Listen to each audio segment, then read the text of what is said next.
2 दिवसाच्या नंतर मला आज व्हिडिओ बनवण्यासाठी वेळ भेटला, कारण सानूची तर तब्येत ठीक झाली, पण 2 दिवसापासून कान्हाची तब्येत खराब झाली होती.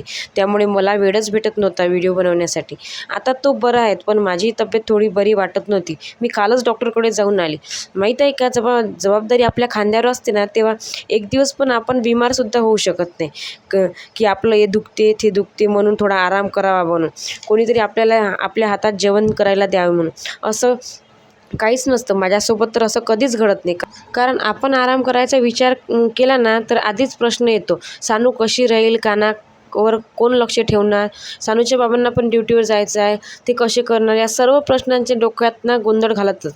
त्यामुळे आराम करायचा विचार तर दूरच राहिला, पण बिमारसुद्धा व्हायची ना खूप जास्त भीती वाटते. चला असो. कानाला ना आता स्वतःच गाडी चालवता येते, त्यामुळेच तो ना दिवसभर मला चालवून दाखवत असतो. थोडासा बिमार झाला होता, त्यामुळे थोडासा कमजोर झाल्यासारखं वाटत होता, पण आता तो बरा आहे. चला भेटूया उद्या आणखी एका नवीन व्हिडिओमध्ये. चला बाय.